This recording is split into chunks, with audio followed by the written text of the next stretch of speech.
what's happening in the world coming up on NTD News. First, our top stories. President Biden giving a Labor Day speech in Philadelphia. He touted his record on jobs and benefits and compared it to former President Trump. The top priority on Capitol Hill? Avoiding a government shutdown. The two chambers have just weeks to resolve major disagreements on spending. Masks to stop the spread of COVID-19. They're making a comeback in some places around the U.S. We bring you what Dr. Anthony Fauci says about their effectiveness. A Florida judge strikes down a congressional map as unconstitutional, saying it dilutes minority voting power. And New Hampshire Governor Chris Sununu said he expects former President Trump to be on his state's ballot. That's after calls to challenge his eligibility using the 14th Amendment.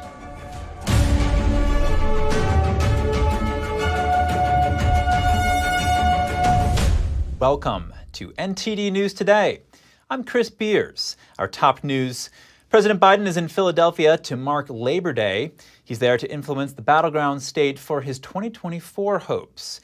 Here's the president at the annual Tri-State Labor Day Parade. Thank you. Hello, Philadelphia, and thank you, Brittany, for that introduction. The last guy was here. You were shipping jobs to China. Now we're bringing jobs home from China. When the last guy was here, your pensions were at risk. We helped save millions of pensions with your help. When the last guy was here, he looked at the world from Park Avenue. I look at it from Scranton, Pennsylvania. I look at it from Claymont, Delaware. Biden describes himself as a pro-union president. In recent months, the White House has sought to sell his economic policies under the moniker Bidenomics.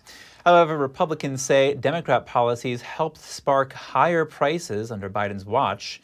In the Milwaukee Journal Sentinel opinion piece published ahead of Labor Day, Biden highlighted his administration's proposal to extend overtime pay to some 3.6 million Americans and praised unions for being good for the economy.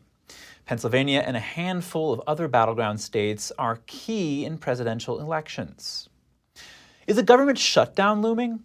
Lawmakers are now in a race against time to avoid that happening by the end of the month. The Democrat-controlled Senate returns this week after its August recess, and the Republican-controlled House reconvenes next week.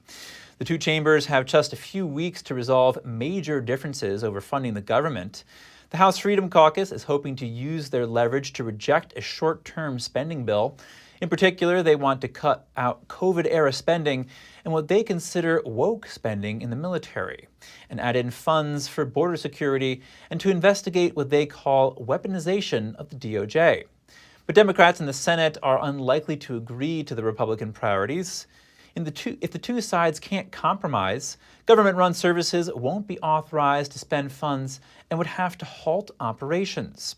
During an interview with CBS yesterday, U.S. Commerce Secretary Gina Raimondo said the possibility of a shutdown is worrying business leaders. Yes, they are worried. They are very worried. They are, I think, in some cases frustrated that this is how government operates. What businesses need to be successful is predictability. Raimondo said a government shutdown would pose a challenge for the economy, but she also believed that despite inflation, the nation's economic performance is better than predicted 3 years ago. Amid a slight uptick in COVID-19 hospitalizations, more and more places around the U.S. are bringing back masks. Dr. Anthony Fauci says he's worried people won't comply with recommendations. Here's a COVID update. Regions around the U.S. are advocating for the use of masks to stop the spread of COVID-19. That's amid a small rise in hospitalizations and a new variant called BA.286. CDC data shows that hospitalizations are on the rise. However, they're still much lower than they were in February of this year. New York City officials are now asking residents to mask up during Labor Day weekend. Morris Brown College in Atlanta imposed a 2-week-long limitation on gatherings.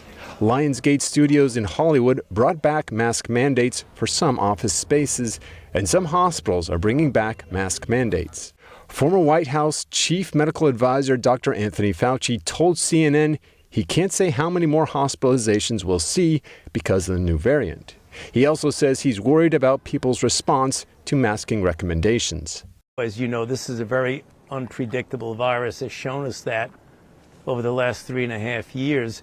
I am concerned that people will not abide by recommendation. Fauci was then asked about a review published in late January at the Cochrane Library. It said there was no evidence to prove masks reduce the spread of COVID. Yeah, but there are other studies, Michael, that show at an individual level for individual, when you're talking about the effect on the epidemic or the pandemic as a whole, the data are less strong. He said on an individual level, masks can still help protect someone. As of right now, there are no federal mask mandates or recommendations in place. However, Fauci says he hopes that if recommendations do come back, that people will abide by them. Meanwhile, Dr. Deborah Birx, former White House COVID-19 response coordinator, talked about mandates in an interview with Newsmax. 4 years in, we don't need to mandate. We need to actually empower people with the information that they need for themselves and their families, because every family's different. While advising against mandates, Dr. Birx did praise COVID vaccines based on mRNA technology, which she says can help protect people.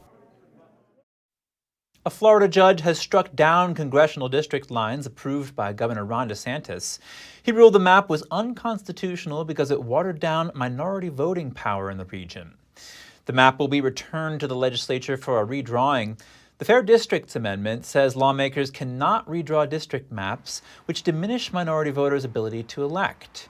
In this case, the redrawing affected a seat that was formerly held by Representative Al Lawson, a black Democrat. Lawson lost the district in the 2022 midterm election following the redistricting process. Plaintiffs include Black Voters Matter, Equal Ground, Florida Rising, and the League of Women Voters of Florida. They filed the case in April 2022 after DeSantis signed the new congressional maps into law. The DeSantis administration is now expected to appeal the ruling all the way to the Florida Supreme Court. New Hampshire Governor Chris Sununu says he expects to see Trump's name on his state's ballot. That's despite those who want to challenge the former president's eligibility. I see no reason why he wouldn't be on that ballot. I suppose if someone wants to try to litigate it, it's not really a New Hampshire issue. They're litigating it against the 14th Amendment of the U.S. Constitution, and therefore would be applicable to all 50 states. So, no, I fully expect the former president to be on our ballot. Some Trump opponents, both conservative and liberal, have mentioned using a provision of the 14th Amendment to prevent Trump from running. A Trump campaign spokesperson has said this would be, quote, blatant election interference. Section 3 of the amendment disqualifies anyone who has supported or engaged in insurrection or rebellion while in office. President Trump's campaign has already emailed supporters for funding support for any potential 14th Amendment cases, but Trump faces no insurrection or rebellion charges in any of his indictments, and no January 6th defendant has been charged with insurrection either. The GOP primaries continue to heat up. Ron DeSantis' campaign has made yet another major shakeup, while Trump jumps to almost 60% in the polls. Let's hear from a political commentator and director of the Presidential Rollercoaster 2024 for his take on the latest election and political news. Roger Simon, thank you for joining us. Pleased to be here again. Roger, Ron DeSantis' Never Back Down PAC is shifting resources from Nevada, California, Texas, and North Carolina to Iowa, South Carolina, and New Hampshire. What's the significance of this move? Fear. There was when I was a kid, there was a wonderful article in the Village Voice about politicians called running scared. And I think that's what they generally are. I mean, the significance is he's worried about getting through in the early stages, and if he doesn't, it is sayonara for him. I mean, he's way back in the polls, as is everybody else. A Wall Street Journal poll shows that Donald Trump is in the lead by 59%, and that half of primary voters view his recent indictments as a reason to vote for him. Trump's Georgia case is set to start this Wednesday, and the judge has said it will be televised. Will this televised case help him in the polls? might in a minor way, but he's already doing so well in the polls that there's not that much more top, I think.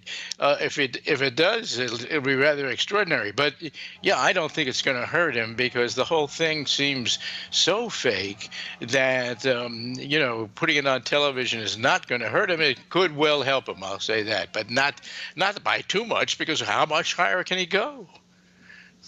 Now, Epoch Times reporter Jeff Louderback has been following RFK Jr.'s campaign, and he says that he's attracting former Trump supporters. What explains this? Well, I interviewed RFK, for our roller coaster interviews, and his ideas and Trump's coincide in certain areas, healthcare, CIA, and so forth.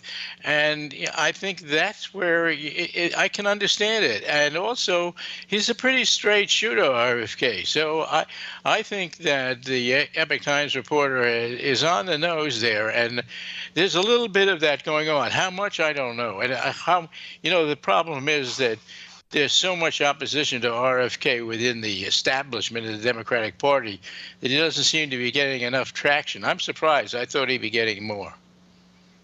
Switching gears, Senate Minority Leader Mitch McConnell froze for 30 seconds recently. This is the second time since July, and it sparked a conversation around age in Congress. Should the focus of this conversation be on age or cognitive ability? Well, I'm of a certain age, and I think these things have a way of coinciding a bit. On the other hand, there are famous cases in history, like Sophocles wrote Oedipus a Colonus at 90, which is a better play than anybody has written in the last 50 years. So, it's hard to tell. I mean, obviously, in McConnell's case, he's got issues. He's 81. He's entitled to have them. And I think it's time for him to absent himself. Roger Simon, director of the Presidential Roller Coaster 2024. Thank you. Thank you. Turning to the Georgia election case against Trump and 18 others, a transcript recently came to light from the alternate electors. It shows that they sought to emulate something that happened in 1960 in Hawaii. Then Vice President Richard Nixon was running against John F. Kennedy at the time. He challenged the state's results, and a recount then put him ahead of Kennedy.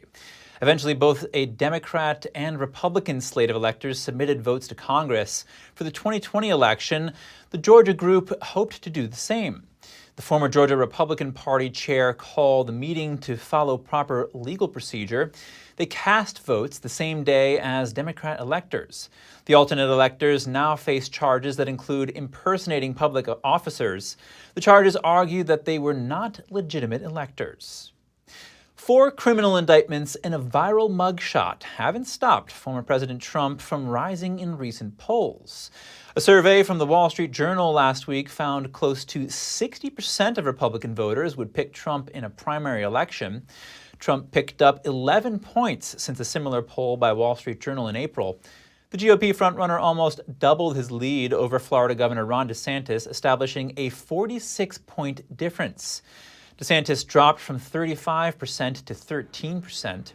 Among GOP voters, over 60% felt the multiple indictments against Trump were politically motivated and without merit. Nearly 80% said Trump's efforts to dispute 2020 election results were legitimate. In a hypothetical rematch between Trump and President Biden, the two rivals came in neck and neck at 46%. 8% were undecided. Coming up, a new law in Texas requires drunk drivers to pay child support if they are convicted of killing a parent or guardian. And is a code of ethics necessary for the Supreme Court justices? According to a recent poll, 90% of Americans say yes. More in just a moment here on NTD News Today.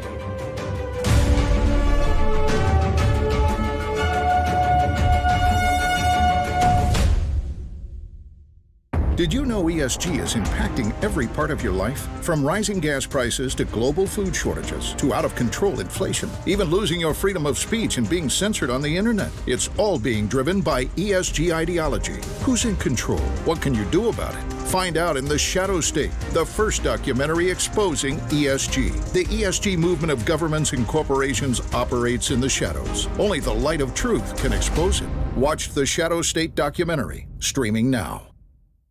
Anyone who's ever sold a home will tell you it's really hard. And it's one of the biggest financial decisions you'll ever make. That's why who you work with matters. Together with HomeLight, we take care of every detail.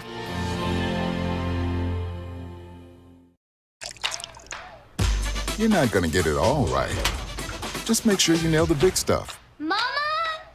Like making sure your kids are in the right seat for their age and size. Get it right at nhtsa.gov/the-right-seat. For babies born at this hospital in East Africa, the first moments of life are their most fragile. Many don't make it through their first 60 seconds. Baby Teresa was born with fluids blocking her breathing. Without the use of this simple suction tool, births like Teresa's could be fatal. Around the world, 1 million babies don't survive their first day. The child might come out not breathing, so you'll have to start resuscitation. Save the Children is on the ground helping save babies and mothers, but we need your help. There were a lot of mothers delivering at home, and in that process, we were losing mothers, we were losing babies. Please call or go online now and join Save the Children as a monthly donor. For only $10 a month, just 33 cents a day, you can help fragile babies survive. Your monthly donations will help ensure that children like Teresa get the life-saving nutrition, medicine, care, and protection they need. There has been an increase in survival of the mothers ever since Save the Children came on board. So please, call or go online to givetosave.org today with your gift of $10 a month, just 33 cents a day. And when you use your credit card, you'll receive this special Save the Children tote bag to show you're joining thousands of other caring people who are changing children's lives. Because of donations like yours, baby Teresa is now safe at home, but thousands of other children are at risk. All it takes to make a life-saving difference is just $10 a month. So please, call or go online to givetosave.org today. And thanks to special government grants that are available now, every dollar you give can multiply up to 10 times the impact. Save the Children staff are on the ground, doing all they can to save precious babies and their moms, but they can't do it without the support of caring people like you. So please, call or go online to givetosave.org to help save lives.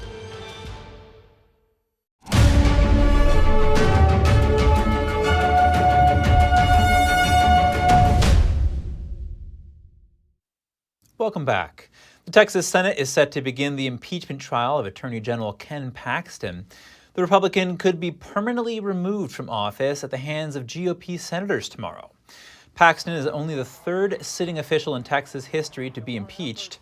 He's been reelected twice, once in 2018 and last year in November, despite allegations of corruption. The Republican-controlled Texas House of Representatives overwhelmingly voted to impeach Paxton in May. That's over allegations of abuse of power and bribery. 8 top deputies in Paxton's agency reported him to the FBI in 2020 for allegedly using his office to help one of his donors. Paxton denies any wrongdoing and has decried the impeachment as a politically motivated sham. He says he expects to be acquitted. A new law in Texas requires drunk drivers to pay child support if convicted of killing a parent or guardian. The law says anyone convicted of intoxication manslaughter will pay restitution. The offender must pay until the child is 18 or until they graduate from high school, whichever comes later. If someone can't make restitution because they're in jail, they must start paying within 1 year of their release. Americans want an ethics code for the U.S. Supreme Court. That's according to a recent UMass Amherst poll. About 90% of Americans said it should, and only about 10% said the Supreme Court should not. And in a poll by Marquette University Law School, 55% of Republicans say the justices have honesty and ethical standards compared to 16% of Democrats. The issue came into the spotlight when Justice Clarence Thomas was accused of not reporting certain gifts. The court since changed its rules on what to report, and with his annual report last week, Thomas officially disclosed trips paid for by a friend and GOP donor. The incident brought to light a key fact. Unlike other federal courts and the executive and legislative branches, the Supreme Court does not have a formal code of ethics. Next, we have 2 commodity recalls. ConAgra Brands is recalling more than 240,000 pounds of frozen chicken strips because they could contain pieces of plastic. The affected cartons say banquet chicken strips meal on them. They have best if used by dates of December 11th, 2024, January 1st, 2025, or January 7th, 2025. The U.S. Department of Agriculture's Food and Safety Inspection Services says there has been at least 1 reported injury. Anyone with the recalled product is urged to throw them away or return them to the store. And 83,000 Tomy brand Highchairs pose a fall hazard, according to the Consumer Product Safety Commission. They were sold in the U.S. and Canada. According to the recall, the bolts used to secure the seat to the base can become loose and allow the seat to detach. There have been at least 24 reports of falls. 11 of them resulted in injuries. Tomy says anyone who wants to keep using the Highchair can order a repair kit from them. A huge spill leaving thousands of gallons of oil in the state just hit by Hurricane Idalia. Crews in Florida are now working on cleanup. Workers have removed about 3,000 gallons of an oil-water mixture from the spill at Port Manatee. To contain the spill, teams are now using about 1,400 feet of snake-like buoys called boom. It's unclear what caused Friday's spill, but Coast Guard officials say they are investigating. A new U.S. Navy destroyer ship shows off its uniquely designed battle flag. The ship unveiled the flag when it docked in Pearl Harbor last month. The flag features a Kraken sea monster splitting a pirate ship in 2, while a phoenix rises. The creator of the flag is Damage Controlman 3rd Class Hector Mendoza. He says he was inspired by seeing where other designs lacked. He explained that between all of the battle flag ideas submitted by other sailors, he felt as if none of them really caught the attention that he knew a battle flag could catch. The ship that flies the flag is the USS Carl M. Levin. It was named after a late U.S. senator who specialized in military affairs. A spokesperson for the ship told military.com that the Phoenix rises out of the destruction, symbolizing how the crew will persevere through any hardships or challenges. The ship went into service in June in Baltimore. When we come back, pressure mounts on China's semiconductor industry. The U.S. Commerce Secretary making a strong statement over her department's high-tech export controls. And a 10-year-old had a tough question for presidential candidate Vivek Ramaswamy about Taiwan. We'll have his response when we return.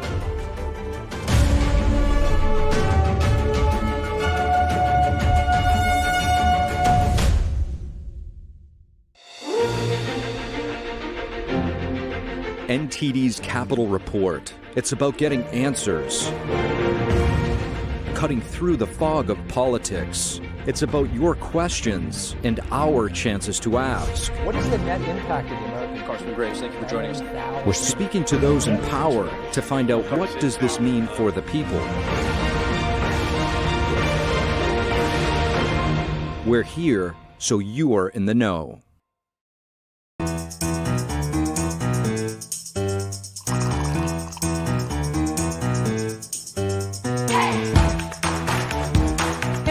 I'm Evelyn Lee. And I'm Kevin Hogan.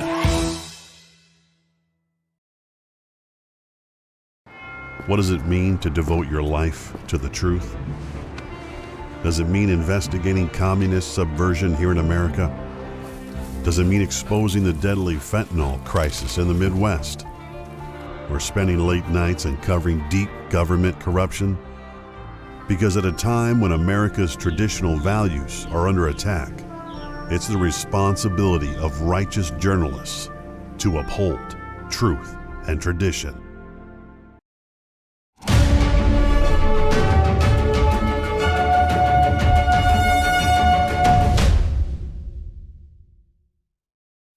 Thanks for staying with us.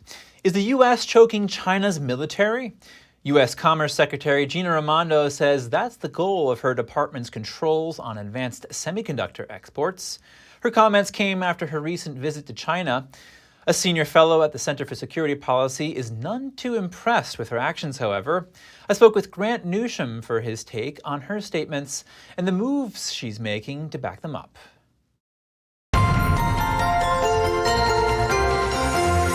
Grant Newsham, thank you for joining us.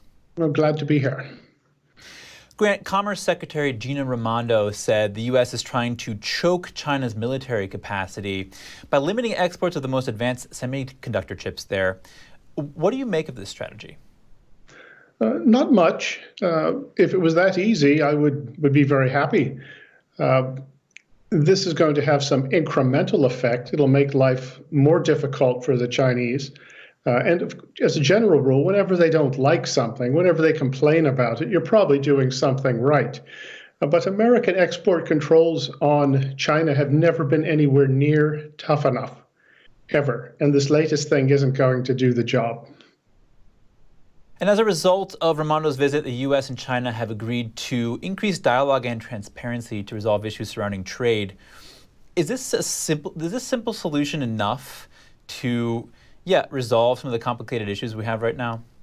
No, it's not. We've been talking for decades. China knows exactly what they need to do. They just refuse to do it, and we don't require them to do it. And now back to what I just said about our export controls. Within Gina Raimondo's own agency, Department of Commerce, there's something called Bureau of Industry and Security. They've been responsible for export controls forever. They've got some serious problems. China has basically very little trouble getting the kind of dual-use technology it needs to build up its military. This is a well-known problem. Congress is aware of it. This is where they really ought to start doing something. But look within Congress itself. That spy balloon that came over America had a huge amount of American technology. You'll notice at the end of her visit, they were set up in front of a Boeing aircraft at a Boeing factory in China. Well, those aircraft work very well as military transports for the PLA. No question about that. China's latest commercial airliner, its first one it's trying to sell globally, they admit 40% of the technology comes from the West, a lot of that from America. The real number is much higher. So China has really had no trouble getting the technology it needs to build up a military that can kill us. So when I hear someone say that, well, we're going to choke off or this is going to be a game changer because we're going to put some controls on certain technologies, well, it's just not. So, so you can see I'm not very impressed with what's going on. Sure. Now, what do you think about this statement that she made? She basically said, by the end of the decade, the U.S. will have a, quote, large, deep, best in the world semiconductor ecosystem. Well, if she can pull it off, good for her. If she's willing, say, to bet her pension, maybe her next couple of years of pay that this is going to happen, then I'll be impressed. I used to work for Motorola way back when it was one of the leading semiconductor companies, and it made most of its semiconductor in America. This was 30 years ago. Now, there's no reason this couldn't happen again. That's important to remember. So if she can pull it off, she deserves some real credit for that. And this ought to be our objective, and we ought to make sure that it happens. All right, Grant Newsham, Senior Fellow at the Center for Security Policy. Thank you very much. Well, glad to be here. Thank you. At a campaign event in Hampton, New Hampshire, GOP presidential candidate Vivek Ramaswamy took a question from a 10-year-old. She asked about Taiwan and China.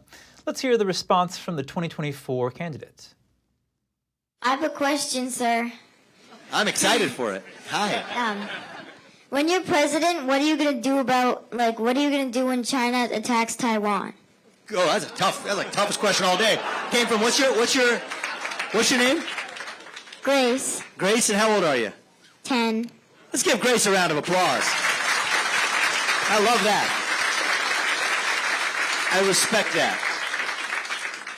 So my top job is, I got a few elements of my foreign policy, and it relates to the direct answer to your question. Declare economic independence from China, including Taiwan. Make sure that we don't start World War III, and actually advance American interests. I'm saying that we reject the one China policy and strategic ambiguity. We will defend Taiwan, and then after we achieve semiconductor independence, we resume strategic ambiguity, our current position. And if you have any news tips or feedback for the show, don't hesitate to email us at news.today@ntd.com. After the break, Ukrainians praise and criticize the country's outgoing defense minister amid allegations of corruption. President Zelensky announces his replacement. And South Africa denies shipping arms to Russia, saying an investigation turned up no evidence. More shortly here on NTD News Today.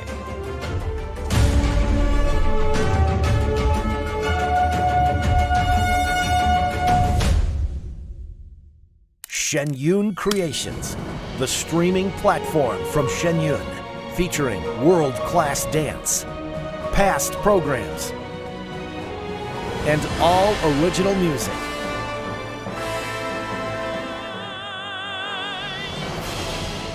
Masterclasses, behind the scenes, comedy, and more. Explore shenyuncreations.com. It's just clear as day. The media, whether it's broadcast, cable, or print media, has become extremely biased. And I started looking online for alternative ways to get information. And I saw an ad for a free trial. And I looked at it and I said, Epoch Times. I mean, come on, this is end of days type of stuff. I mean, what are they going to be talking about here? And I said, well, it's a free trial. Let me dig in. Is it giving me both sides? Is it giving me an objective point of view here? I have looked for opportunities to see where they might be biased, and I don't find it. It has given me a level of trust in media that I didn't think I'd ever get back. I love the Epoch Times because it has renewed my faith in the idea that a reliable, responsible, non-biased source of information is available. And I can say that I love it because of that. Hey Bobo, do trees tell each other stories? I'm sorry, I'm afraid I don't know that. Hey, why don't we go find out? Listen. Can birds draw pictures? I don't have an answer for that. Dad, do stars visit their friends? Look!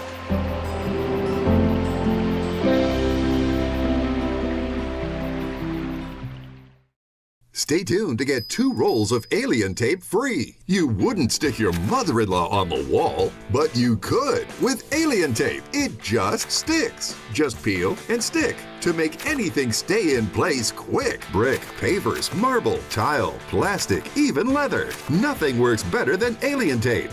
You wouldn't stick your fishbowl on a moving car, but you could with alien tape. The secret is nano-stick technology that grabs and locks on to secure one side of the surface to the other. Alien tape secures in seconds, then twist, pull, and rinse to reuse. Call or go online to get your first roll of alien tape for just $19.99, plus shipping and processing. But to make this deal really stick, we'll give you 2 more rolls absolutely free. You get 3 rolls of alien tape for one low price. Order now. To order, call 1-800-490-1364 or go to tryalientape.com. So call 1-800-490-1364 or order online at tryalientape.com.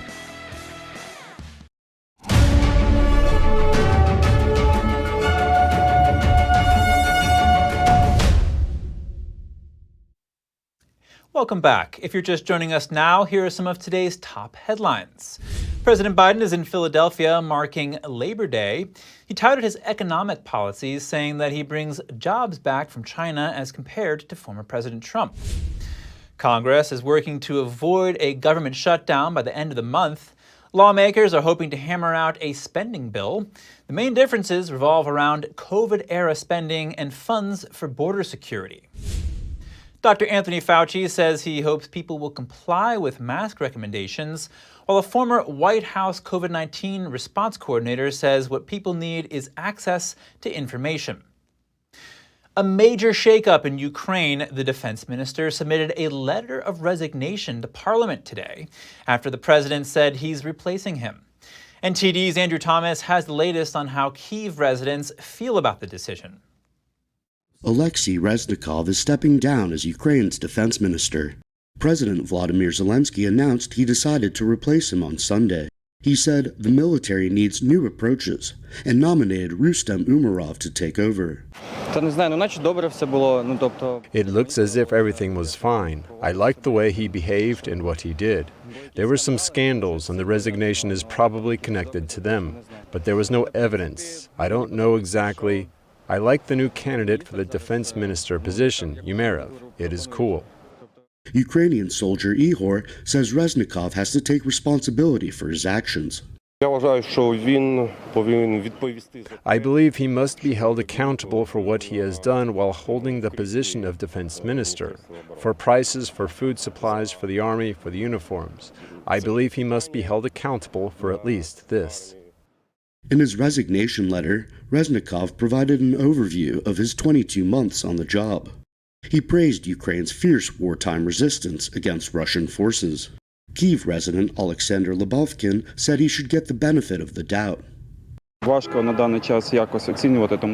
is difficult to make any assessments because we don't know how many things and is it all right, though I think what he has done was for the benefit of Ukraine. I think he was a good defense minister, and he perfectly performed his duties. He was also lauded for his ministry's lobbying efforts to secure vital military aid from the West. But some say it was the right decision to replace him. I believe it is a timely resignation. There were many media reports saying that his ministry was involved in corruption in the area of procurement. I did not hear from him any reasonable explanations when he talked on TV or online. Reznikov's ministry has faced wartime scandals over the procurement of food and clothing. He's also faced criticism from some military aid NGOs for being too slow to cut bureaucratic red tape. Reznikov denies the allegations. Children in Ukraine are heading back to school, some in person for the first time in years. Let's take a look at how families are dealing with education as the war continues. Alexei Doloban is 8 years old, and he and his mother Maria can't decide which of them is more excited, because it's his first day of 3rd grade. It'll be his first time in a physical, actual school, not remotely through the internet, and in his own language, Ukrainian, since the start of Russia's full-scale invasion of the country. Since my child will go to school in person, I'll finally have an opportunity to find a job and do what I love so much and have been missing so much. Education's been ravaged in Ukraine by the war and, before that, the pandemic. Friday, September 1st is the start of the new school year there. It's also the first time in years that many children are going back in person. Schools themselves have changed. The Doloban family's school in Kyiv is now equipped with a proper bomb shelter. Ukrainian government says 84% of Ukrainian schools now have them. In the city of Kharkiv, this school has actually been built into what used to be a Soviet-era subway station to protect against the bombs. It only takes about a minute for a missile launched from Russia to reach the city. Maria Doloban says it's been especially hard for her son. They fled as refugees to Greece earlier in the war, but he struggled in school there because he couldn't understand the language. His father has also been away. He's a doctor on the front line. We decided to move to Kyiv as we want to build our life here. My parents live nearby. They'll help. Being a single parent while my husband is at the front line can be difficult. Alexei's father, Stanislav, is asking if his son is afraid of the first day of school. He says there's nothing to be worried about. New people, new school. The United Nations Children's Fund estimates that Russian air attacks have destroyed 1,300 schools during the invasion. An independent inquiry found no evidence that South Africa supplied weapons to Russia. Here's President Cyril Ramaphosa on Sunday. From its investigation, the panel found no evidence that any cargo of weapons was loaded for export onto the ship Lady R. The panel found that there was no evidence to support the claim that the ship transported weapons from South Africa destined for Russia. And none of the persons who made these allegations could provide any evidence to support the claims that had been leveled against our country.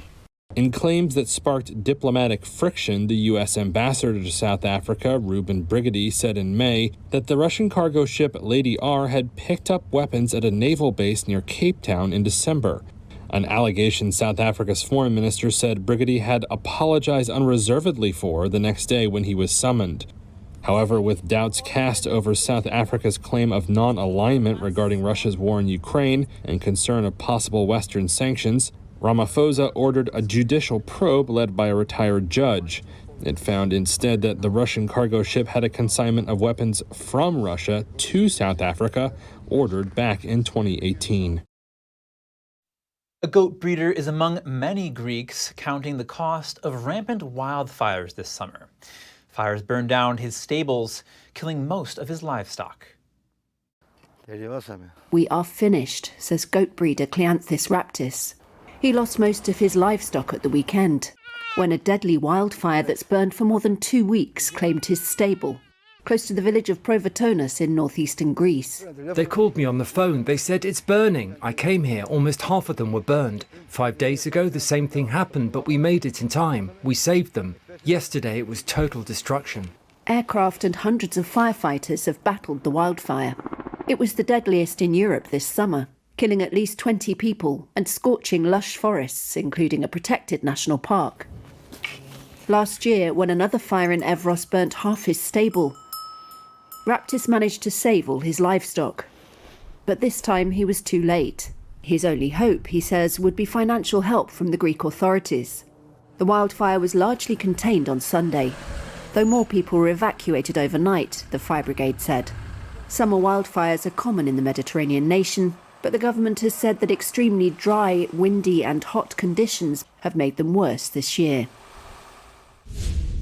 Coming up, artificial intelligence could be used in breast cancer screenings. A trial shows it could help cut down the workload for radiologists. And a choir group in Australia brings a community together through song. The group gives members a sense of belonging and even saves lives. More in a moment here on NTD News.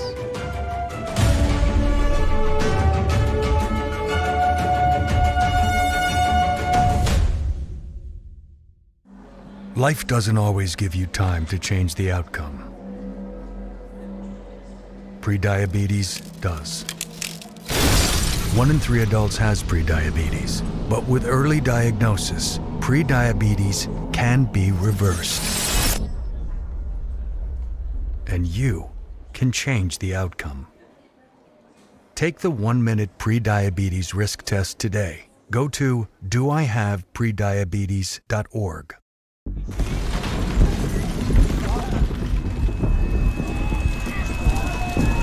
To a child, this is what conflict looks like. Children in Ukraine are caught in the crossfire of war, forced to flee their homes. A steady stream of refugees has been coming across all day. It's bitterly cold. Lacking clean water and sanitation, exposed to injury, hunger. Exhausted and shell-shocked from what they've been through. Every dollar you give can help bring a meal, a blanket, or simply hope to a child living in conflict. Please call or go online to GiveNowToSave.org today with your gift of $10 a month. That's just 33 cents a day. We cannot forget the children in places like Syria, born in refugee camps, playing in refugee camps, thinking of the camps as home. Please, call or go online to GiveNowToSave.org today with your gift of $10 a month. Your gift can help children like Ara in Afghanistan, where nearly 20 years of conflict have forced the people into extreme poverty. Weakened and unable to hold herself up, Ara was brought to a Save the Children center where she was diagnosed and treated for severe malnutrition. Every dollar helps. Please, call or go online to GiveNowToSave.org today with your gift of $10 a month, just 33 cents a day. And thanks to special government grants that are available now, every dollar you give can multiply up to 10 times the impact. And when you use your credit card, you'll receive this special Save the Children tote bag to show you won't forget the children who are living their lives in conflict. Every war is a war against children. Please, give now.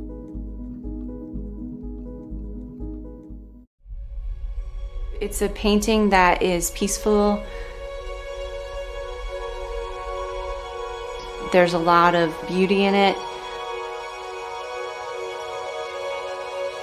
And you forget about whatever you might be worried about.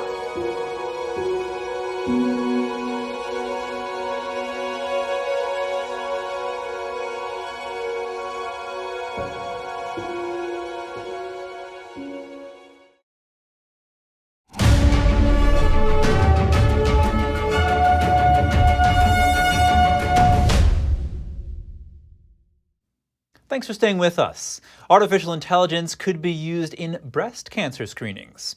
A Swedish research team says the technology could improve diagnosis and cut down on radiologists' workloads. We have more on the medical breakthrough.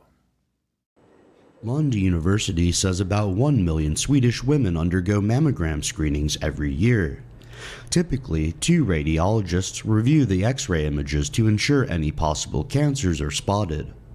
On average, one radiologist can read about 50 screenings per hour, but new technology could help cut down the workload.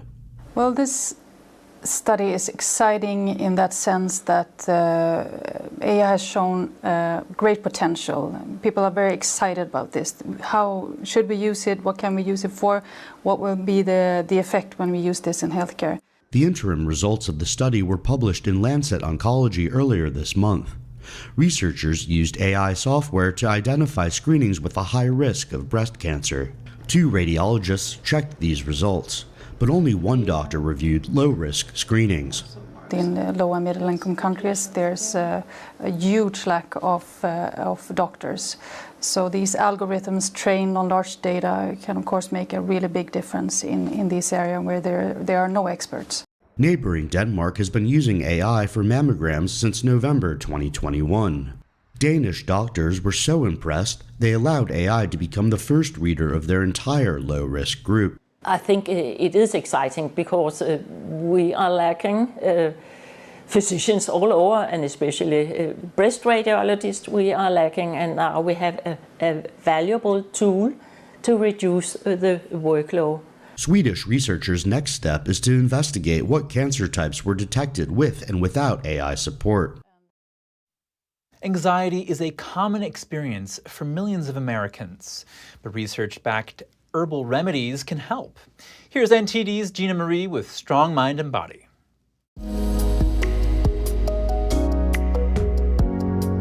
Anxiety disorders are the most common form of mental disorder. It affects about 30% of adults according to the American Psychiatric Association.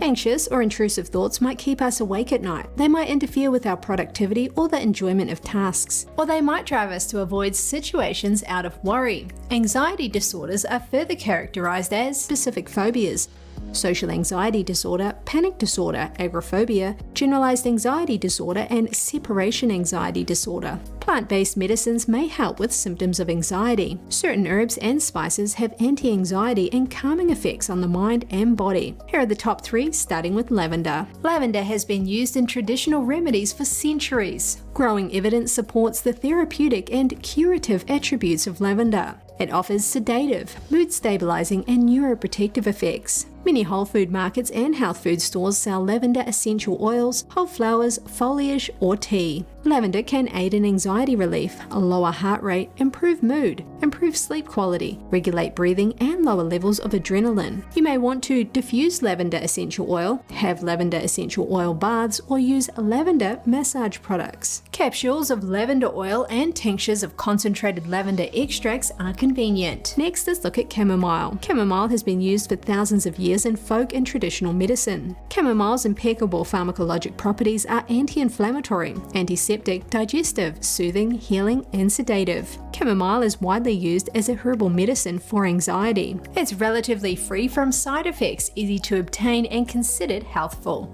The flowers are primarily used as tea or distilled to chamomile essential oil for diffusing. You can try a cup of chamomile tea an hour or two before bed. The calming effects may be felt quite quickly.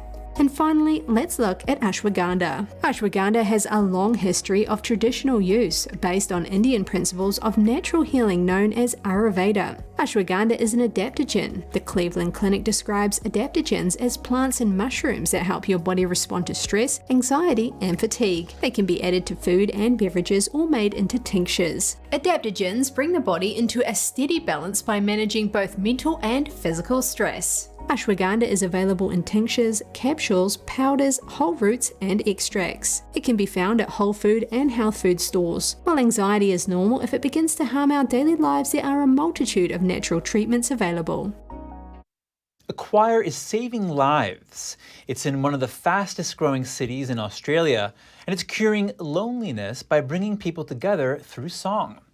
NTD's Andrew Thomas tells me he can't sing, but he does have more on this story. At first, all is quiet at this choir practice in Geelong, Australia. But soon enough, cheerful singing brings the church to life. Choir member Jessica Walker has Asperger's and says the group allows her to be herself. I'm being me. I'm free to be me. Whereas outside in society, I feel like the pressure of having to be like everybody else. But I'm not like everybody else, which I'm proud of. Anastasia Warden joined the choir when she was just 9 years old.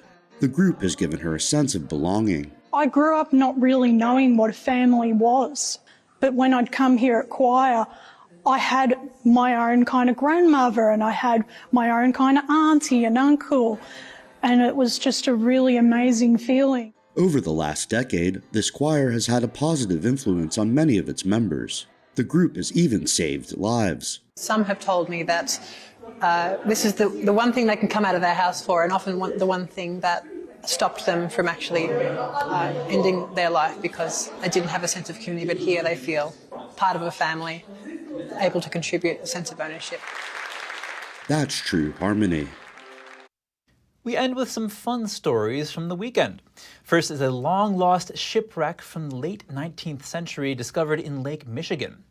According to the Wisconsin Historical Society, 2 shipwreck hunters spotted the wreckage earlier this year. It was found off the coast of Algoma in 270 feet of water. The ship was built in 1887 and was constructed to pass through the Welland Canal that connected Lake Erie and Ontario. It sank in May 1881 as it was traveling down the coast of Wisconsin toward Milwaukee, but the crew survived.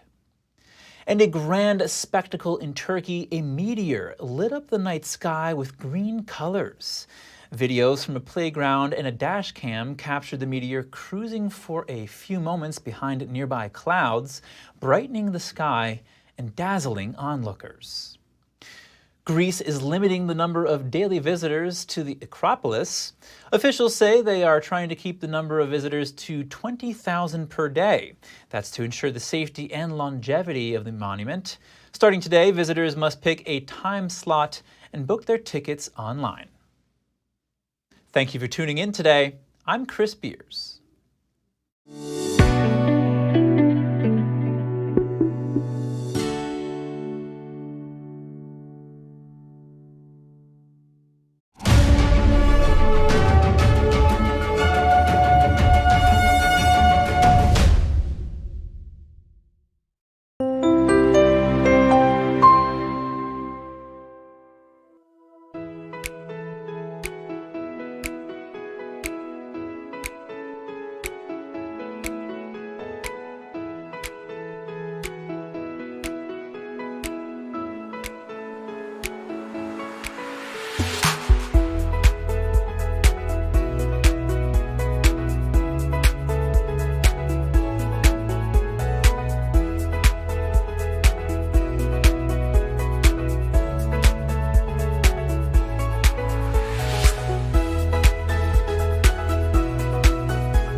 Thanks for watching us on YouTube. Did you know YouTube only keeps selective videos on its platform? So if you want to make sure you get the full picture, just subscribe to our newsletter. Go to newsletter.ntd.com and sign up. It's free.